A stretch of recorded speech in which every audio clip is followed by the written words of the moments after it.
Welcome to the series of tutorials on Hibernate. In this series of tutorials, we're going to look at what Hibernate is, how we can use Hibernate in our applications, and we'll also understand the features that Hibernate provides. So what is Hibernate? Hibernate is something called as an ORM tool. If you don't know what ORM means, we'll have a look at that in just a minute.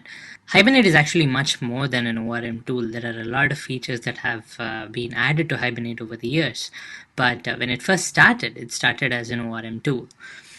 So it's used primarily in the data layer, where you want to persist your application data into a database.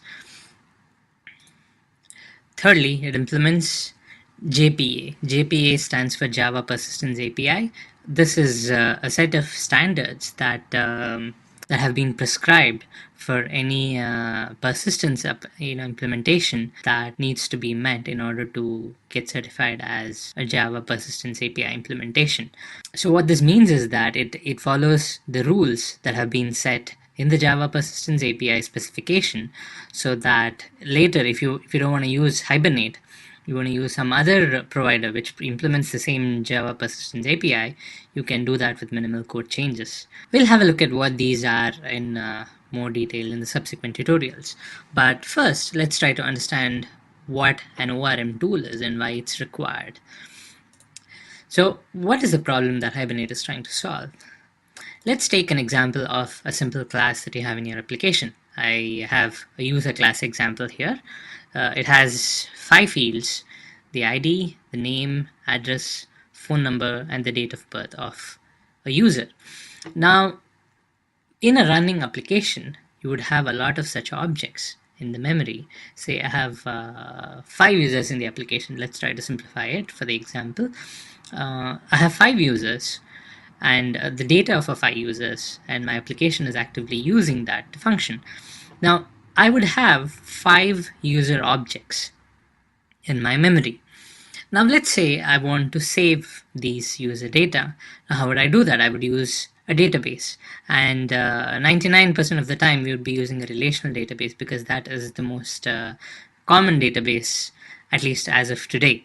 So I would have to persist all these user objects into the database. Persist is again another word for save. So I would have to store all these user objects and the data in those user objects into the database. How would I do that? I would have a user table, and each of these user objects would have data for a particular user, and I would save them as rows in the table. So what would happen is I would have this table like this. I would call this the user table, and I would have 5 columns that correspond to the 5 member variables of this user class. So each of this data has to be saved. So let's say I have user object number 1. I would save this as row number 1 in this table. User object number 2 would be saved as row number 2. So depending on how many objects I need to save, I would have so many rows in this table. So a class corresponds to a table, and an object of the class corresponds to a row in the table. So this is something that we have been doing over the years, and what we normally do when it comes to a Java application is we would normally use a JDBC connection, and we would connect to the database, and then we would take this user object. Let's say I want to persist user object object 1. Now I would take this user object and I would pull up all these fields, and I would create a SQL query that would do an insert, and I would insert it into this database. So depending on what the user's information is, those data would go as a SQL query and it would do the insert. The same way, if I need to create the user object, I would have to do a select on this table, and once I do a select, I would probably get a record set. Now I'll have to parse this record set and pull up all the individual data, and I will have to create a new user object, and I'll have to feed in all the data. Say I've got user ID 1. Now in this new user ID, I would have to do a user.setID, and I have to give the value. User.setName, I would have to give the name. So depending on what I've gotten in the record set, I would have to create the object. So the problem here is this. I have objects here in Java, but I do not have objects here in the database level. This is a individual entity that needs to be converted to this individual entity, which is a row.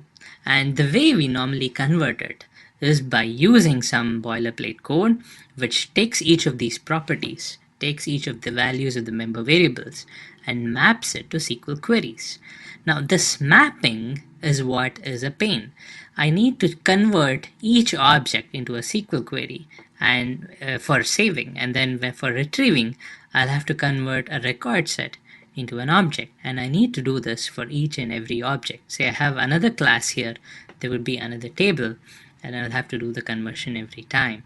So this is a common problem, to put it mildly, because it's there in every Java application that has a persistence layer, and it connects to the database in order to save and retrieve values. So what are the problems that we face here? What are the pain points? The first pain point, as I told you, we need to map the member variables to the columns.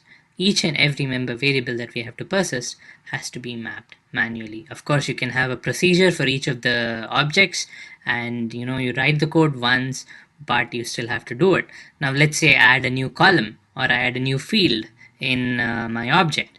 Now I'll have to make those changes in the code in order to map it. I will have to go to that particular loop, say, where I'm pulling up the record set data, and I need to add this extra field so that from the record set I pull up this extra field.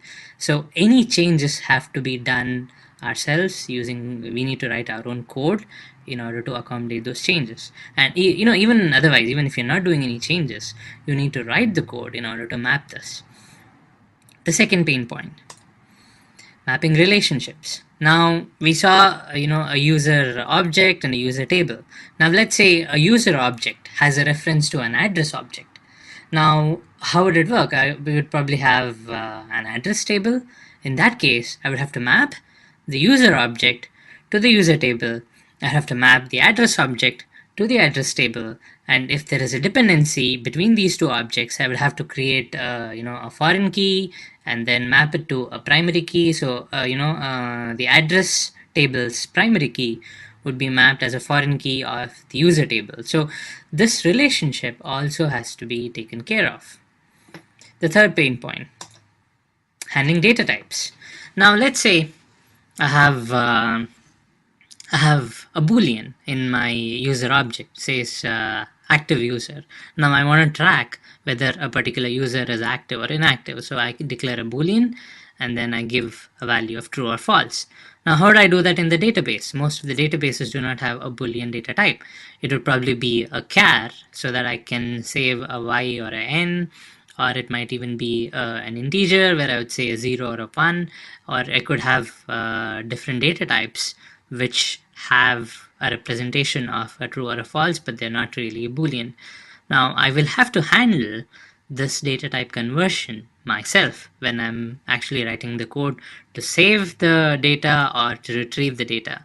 So this manual handling again is a problem, because if you are making changes, you have to go to that piece of code and then make the change in the code itself.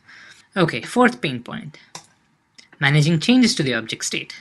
Now I pull up the user information. I want user ID 123. Okay, I pull it up from the database. I have a record set, and then I create an object and I put all the data into that object. I have the object ready. Now I pass it on to the business service. Now the business service does some changes to this object. It updates I don't know, the email address, or it updates the name, something, there's a change. Now how would I manage this change? I will have to again manually execute the procedure. When I say manually execute the procedure, I mean that there has to be some other component which calls this procedure to make this change. It would have to trigger an update query. And what would be updated? Again, we will have to frame the SQL query ourselves. And depending on the value that is changed, we will have to update the database in order to accommodate the change. So again, this is something that we need to handle ourselves. So these are common pain points. We see this in each and every application. There are a few others, but I'm just highlighting these because these are something that we would definitely handle when we are writing an application that interacts with the database. Now what's happened is many times, because of all these problems, you would normally have an object that maps to a table. So you say I have five tables, I would have 5 objects, and most of the times I've seen this happen a lot. We would not worry so much about establishing object relationships. Let's take the example of the user and address. Now a user has a particular address. A user row in the user table has a corresponding address row in the address table, and it has been mapped by a foreign key. Now ideally, if I have to represent this as an object, I would have to have an address object, and then I would have to associate it with the user object. But what I would do is, since it's a pain to establish this relationship depending on the primary key and the foreign key, I would treat it as separate objects, and I would establish the association based on the key itself, even in the Java layer. This is actually a very bad solution, and I wouldn't say it's common, but I've seen this happen. It's tough to maintain these relationships and to maintain the whole object state, because what's happening in the relational side is completely different from what's happening in the object side. So there is this huge gap between a relational way of doing things and the object-oriented way of doing things. So what usually happens is, since we cannot change the relational part of it, we have to save this in the database. It has to go to tables. The data has to end up as a relational set of data. So what usually happens is people tend to compromise on the object side of it. We would not have proper object-oriented programming, and we would tend to compromise on the object-oriented design, just because it's a pain to manage all of this. And what happens is our object-oriented design is influenced by the relational state of what happens to the data in the end.